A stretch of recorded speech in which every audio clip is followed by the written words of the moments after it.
Like every 5 years, there's magic or change that happens in the marketing and sales world. So in 2000, it was email. Like, remember those days? Yeah, Now, yeah. David, remember those days? I remember those days. It's okay if he says it. Yeah. So you think He's a about G. like, Yeah, you're right. email marketing, we get 85-90% open rate. Like that was phenomenal, right? Phenomenal. Exact targets of the world and other were Totally. born out of it.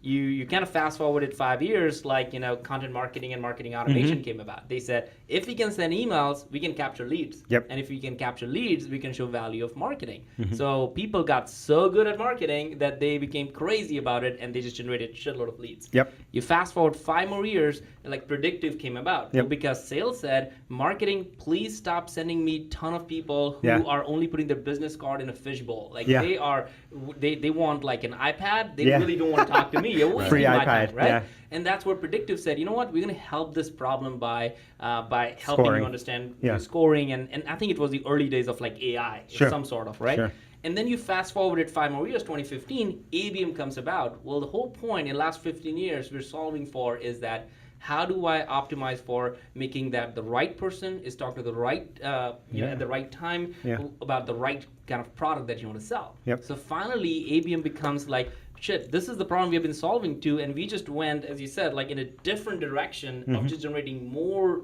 of the same as opposed to a few of amazing stuff. And now I think the AI stuff and all that stuff is coming back. So I think it's a natural evolution, but the problem is still the same. How do I give my sales team the best opportunity to win? And that's the business I think that Drift is in and Terminus Sure. is in, and we are all in. I think that's the perfect segue. I'm going to tee you up because I think the best opportunity to win is the common, I just wrote down 2000 email, 2005 content, 2010 predictive, right? 2015 ABM. Yeah. This is the thing that goes missing from all these marketing conversations is marketing is about being where everybody else is, right? And so email was Where new. attention is. Where attention is, right? Yep. And this is why you're so bullish on video and messaging. And yet now it's 2017, right? And then how many businesses do you know are leading with video and messaging? Very few, Not many. right? We're all still, I don't want to say we because that's not what we're doing here, but like we're all still using the same tried and true methods. Yeah, because they're easy. It's easy. They're easy, yeah. So I had one of my rants. I was ranting to someone and just saying, and I've said it before, which is like, as marketers, as business people, we need to follow attention. And attention patterns change, right, over time. And whether that's, from a media standpoint, whether that was like radio to TV to, internet to blah, blah, blah, et cetera, the progression. But if we look at attention patterns right now of everyone that we know, they're really concentrated in 2 areas that he just mentioned, which is messaging and video, right? And if you look at like just what do you use your phone for, like there's some sort of messaging communication that happens, and then there's a lot of video consumption, whether that's YouTube or stories or whatever the format is. There's a whole bunch of different formats on video.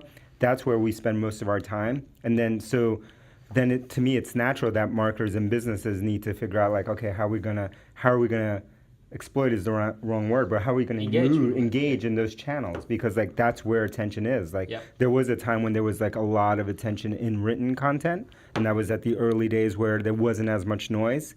But now there's so much noise that you need help figuring out, right? What's the right content?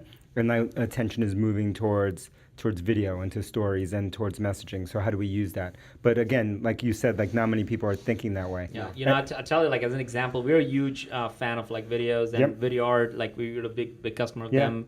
And like the best thing that the SDR team is doing is actually using their Chrome extension thing, Viewed it, and saying that, hey, this is Taylor. I'm just on your website, like Square, and I see that you guys do this. Like I would love to have a conversation with you because this is why I think this will be ABM is the right thing for you and whatever. Like literally like 2 minutes, right? But she's doing that and with their name holding in her hand, right? So they know. So they're clicking on that video and stuff. I think it all comes down to this idea of like time.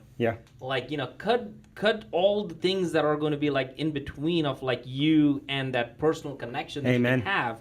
Like if you have time is such an incredible value in it. Like we're just underappreciated. When I ask somebody to kind of fill a form, like, and this is kind of your pitch, right? It's like, well, why are you putting so many blockers in it? And I believe that video is exactly that. It's the next best thing to like a face-to-face conversation. So why not do it more? Well, especially like as a business, you're trying to sell something, right? And the thing we say here internally is like time kills all deals, right? And that's even more specific to the sales cycle. But even just think like if you're browsing the web, how often do you go to somebody's website? If you don't find what you need, you're gone. Yeah.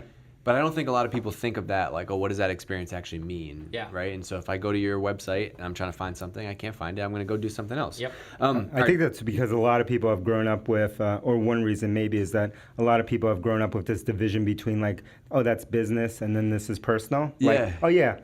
I consume a lot of videos, but that's at home. Yeah. That's not what I do at work. I love you know, the like, example. How old is your daughter? 12? 12, Okay. yeah. And you always talk about her like in this context, right? Yeah, because I watch what she does, and she doesn't. There's no distinction there. It's not only her, but it's anyone who's kind of grown up like digital native or messaging native or whatever. Like, there's not really a distinction between like companies and people. Like, those things are the same, and that's like an artifact that many of us still have of just like having different versions of ourselves, where many people don't think that way. And they think they should be able to talk to whoever, Target or, I don't know, whatever company you can think of like a person. Right.